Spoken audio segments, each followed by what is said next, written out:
Сәлеметсіздер ме? Сіздермен бүгін Осындай той бастардың жасалу жолын көрсететін боламын.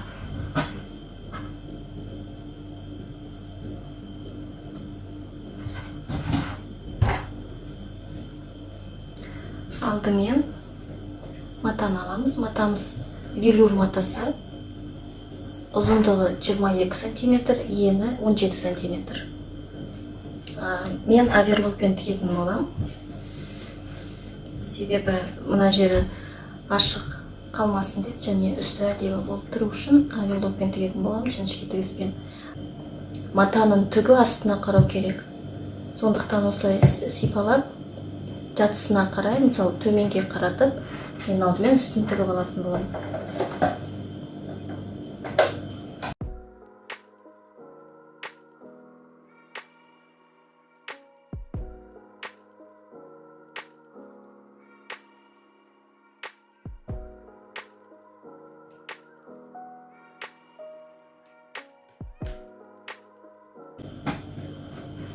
Осындай тігілді үсті. Өте әдемі. Өте әдемі. Енді қазір ортасынан осылай екіге бөліп, ішке қарайта. Осы екі шетін бірге қосып тігетін боламын.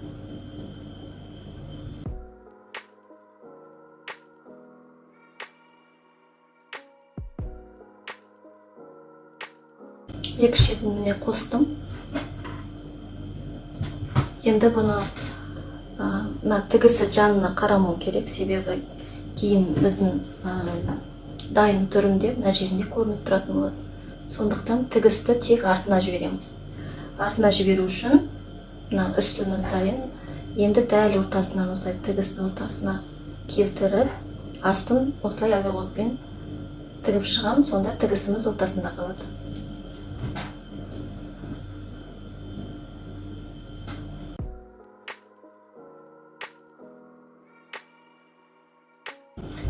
Міне астын тігіп шықтым. Осылай. Той бастарымыз дайын болып қалды. Енді бұны аударып, екі ұшын шығарып, енді әрлеуге кірісетін боламыз. Аударған күйінде осылай болып шықты. Алдымен оюды жабыстыратын болам. Менде мұндай ою. Бұл өткендегі барлық той бастарларымды үтікпен жабыстырғам. Алайда кейін үтік кейбір жерді жабыстырып, кейбір жерді жабыстырмай, кейбір жерлері ашылып қалды. Сондықтан да қайтадан пистолетпен, термоклеймен жабыстырып шығуға тура келді ашық жерлерін. Сондықтан да қазір бірден үтіксіз пистолетпен жабыстыратын болам. Алдымен мына артық оюдың мына жерде шығып тұрған артық нелерін алып тастаймын, тазалап, керек емес жерлерін сосын жабыстырамын.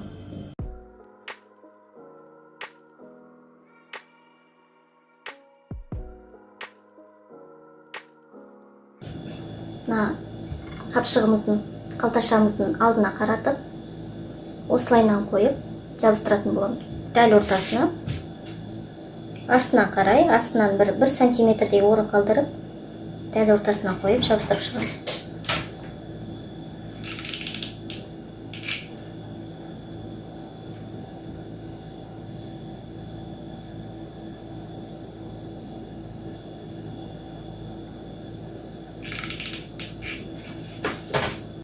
Алдымен екі ортасын жабыстырам, тең орталарын. Сосын шеттерін жабыстыратын болам оюдың. Сонда оюымыз жылжып кетпейді. Оңға, солға, дәл ортасында болады.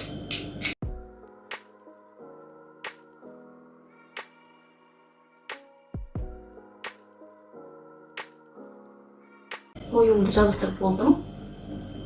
Енді үкімді қоятын болам. Яғни қауырсындарымызды екі қауырсын қоятын болам. Кейбір қауырсындар қатты жуан сондай болды. Оларды бір данасын ғана қоюға болады. Егер үкі өзі пушистый дейміз ғой, сол прям пушистый, ұзын, әдемі болса, жалғыз өзінде қоюға болады. Кішкене арық келген, кішкене бойы аласа келген үкілерді қауырсынды екіден қойсақ болады. Себебі объем беру үшін, әдемі көріну үшін мен екі үкі қоятын боламын. Артық жерін кесіп тастаймын. Үкіні, яғни біздің мына тесмамыз байланатын жерге, где-то осы жерге қоятын боламын. Мына екі арастың ортасына. Біздің неміз, қалташамыз байланатын жерге.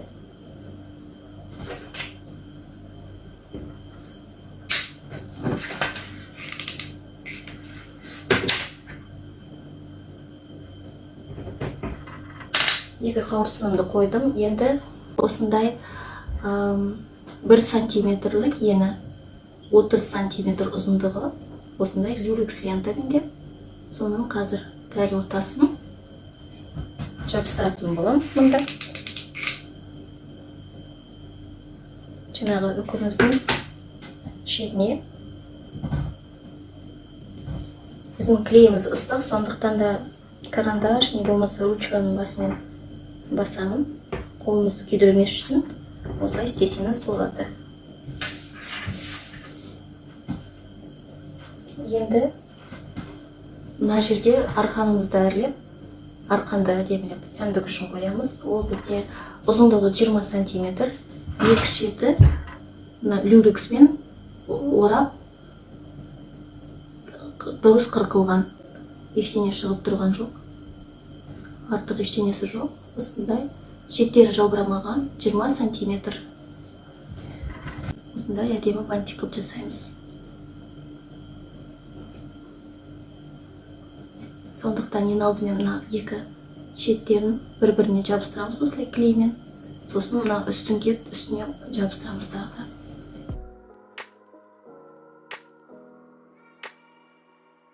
Енді мына екі жабысқан жерімізге дәл сол үстінен қайтадан бір тамшы клей құйып, енді мынаны бантикке келтіреміз. Дәл ортасын үстіне қоямыз. Жақсылап ұстап, қатқанын тосамыз клейдің. Так, артық клейді алып тастаймын. Енді міне дайын болған біздің әдемі бантигімізді дәл мына үкіні осы жерге қойдық, сосын лентаны қойдық байлау үшін, дәл соның үстін клейімізді көрсетпеу үшін дәл үстіне қойып жабыстыратын боламын.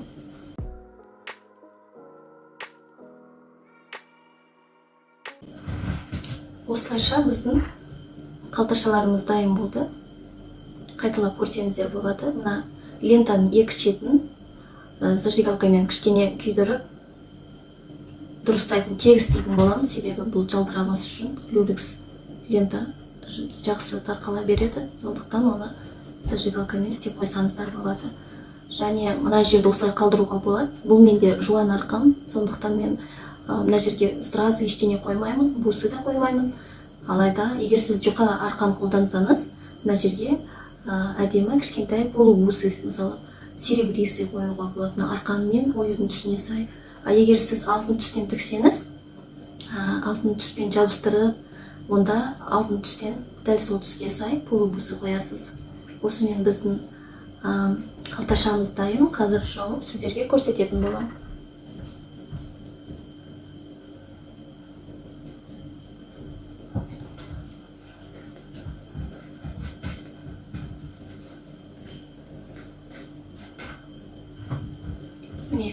Байлаған күйінде осылай көрінетін болады.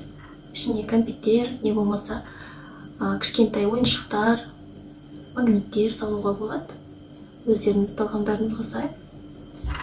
Осымен біздің қалташамыз дайын болды, тойбастарымыз. Сіздерге ұнады деген ойдамын. Менің каналыма тіркеліп, лайк басып, комментарий қалдыруды ұмытпаңыздар. Сілтемеде астында Instagram парақшам белгіленген, онда да өтіп, тіркеліп, сұрақтар қойсаңыздар болады. Барынша барлық сұраққа жауап беруге тырысамын. Каналымнан алыстамаңыздар, әлі де тағы да басқа да мастер-класстар болады. Сау болыңыздар.